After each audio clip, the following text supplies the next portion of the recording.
নমস্কার বন্ধুরা, আমার চ্যানেলে তোমাদের সকলকে স্বাগত জানাই। আমার আজকের রেসিপি পনিরের নিরামিষ কোপ্তাকারি। আমি 2 টুকরো পনির নিয়েছি। পনিরটাকে আমি প্রথমে গ্রেট করে নিচ্ছি। একটা ছোট গ্রেটারে পুরো পনিরটাকে গ্রেট করে নেব। ছোট গ্রেটারে গ্রেট করলে পনিরটা এরকম খুব মিহিভাবে গ্রেট হবে।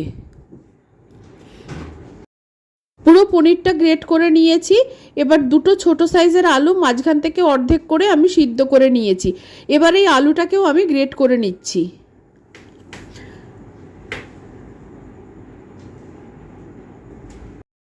আলুটা আমি ভালো মতো গ্রেট করে নিয়েছি। আলুটা ব্যবহার করলাম যাতে কোপ্তার বাইন্ডিংটা খুব ভালো আসে। কোপ্তাটা যখন ভাজবো একটুও ভাঙবে না। এবার আমি বড় 2 চামচ গুঁড়ো দুধ মিশিয়ে দিলাম। গুঁড়ো দুধটা আমি কোপ্তার টেস্টটা বাড়ানোর জন্য ব্যবহার করলাম। এবার দিলাম বড় 2 চামচ কর্নফ্লাওয়ার আর 1 চামচ ময়দা। আলু, কর্নফ্লাওয়ার আর ময়দাটা ব্যবহার করলাম বাইন্ডিংয়ের জন্য, আর গুঁড়ো দুধটা কোপ্তার স্বাদ বাড়ানোর জন্য ব্যবহার করেছি।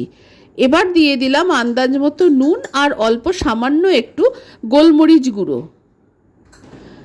সব কিছু উপকরণ ভালো মতো এবার মিশিয়ে নেব।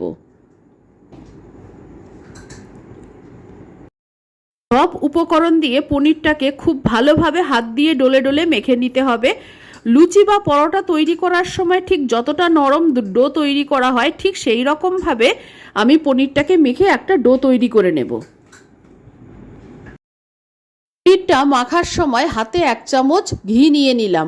ঘি দিয়ে ভালো মতো মাখলে পনিরের ডোটা খুব নরম তৈরি হবে আর খুব মসৃণও হবে। পনিরটা মাখা হয়ে গেছে, খুব নরম একটা ডো তৈরি করে নিয়েছি।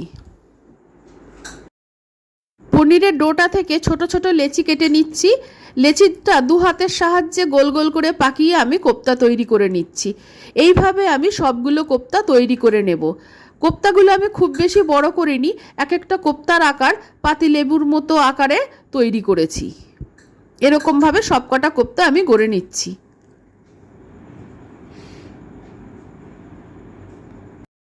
বেশ কিছু কোপ্তা তৈরি হয়ে গেছে, এগুলো ভাজতে দিয়ে বাকিগুলো আস্তে আস্তে পরে তৈরি করে নেব। কোপ্তাগুলো ভেজে নেওয়ার জন্য আমি একটা প্যান গরম করে নিয়েছি। প্যানে অল্প সাদা তেল দিয়ে দিয়েছি। আর কোপ্তা ভাজার জন্য আমি অল্প তেলই ব্যবহার করব, খুব বেশি তেলে ভাজবো না। আমি কোপ্তাগুলোকে প্যানের মধ্যে সাজিয়ে দিয়ে দিচ্ছি। লো টু মিডিয়াম ফ্লেমে কোপ্তাগুলোকে এপিট ওপিট করে আমি হালকা লাল করে ভেজে নেব। আর তোমরা যদি চাও কোপ্তাগুলোকে বেশি তেলে ভাজবে তাহলে তোমরা আরও বেশি তেল দিয়ে ভাজতে পারো, তাতে কোনো অসুবিধে হবে না, কিন্তু আমি একটু কম তেলই ব্যবহার করছি। কোপ্তাগুলোর একটা দিক সোনালি করে ভাজা হয়ে গেছে। আমি একটা চামচ দিয়ে কোপ্তাগুলোকে উল্টে দিচ্ছি। আরেকটা দিকও আমি সোনালি করে ভেজে রাখবো। এই সময় ফ্লেমটা লো থাকবে। কোপ্তাগুলো ভাজা হতে হতে আমি মশলাটা দেখিয়ে দিচ্ছি। 1 চামচ আদা বাটা নিয়েছি, 2টো টমেটো বেটে নিয়েছি, এখানে নিয়েছি 7-8টা কাজু বাদাম আর বেশ কিছু মগজদানা। এগুলোকে জলে ভিজিয়ে রেখেছিলাম, এটাকে বেটে নেব।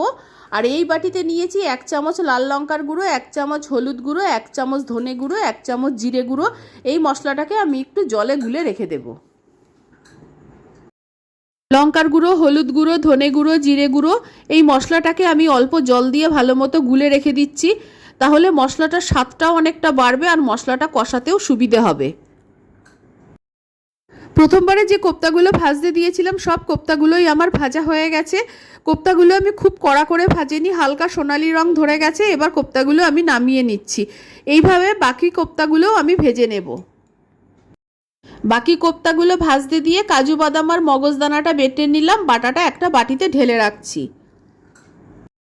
সব কোপ্তাগুলো ভেজে নামিয়ে নিয়েছি। এবার রান্নায় চলে যাচ্ছি। ফোড়নের জন্য নিয়েছি একটা তেজপাতা ছিঁড়ে নিয়েছি, একটু কসুরি মেথি নিয়েছি, একটু হিং নিয়েছি, 6-7টা গোলমরিচ নিয়েছি, 4টে লবঙ্গ নিয়েছি, 2টো এলাচ নিয়েছি, একটু জয়িত্রী নিয়েছি, 1 টুকরো দারচিনি নিয়েছি। কড়াইতে অল্প তেল আর অল্প ঘি গরম করে নিয়েছি। এবার প্লেটের সব ফোড়নগুলো আমি তেলের মধ্যে দিয়ে দিলাম। ফোড়ন ভাজার সুন্দর গন্ধ বের হতেই আদা বাটাটা দিয়ে দিলাম। আদা বাটাটা দিয়ে আদার কাঁচা গন্ধটা চলে যাওয়া পর্যন্ত একটু ভেজে নিলাম। আদা বাটাটা ভাজা হতেই দিয়ে দিলাম বাটিতে গুলে রাখা হলুদ, লঙ্কা, ধনে, জিরে পাউডারটা। এর মধ্যে দিয়ে দিলাম বেটে রাখা টমেটো দুটো। এবার সব মশলা মিডিয়াম ফ্লেমে কষাতে শুরু করলাম। যতক্ষণ না মশলার ওপর তেল ভেসে উঠছে মশলাটাকে কষাতে থাকবো।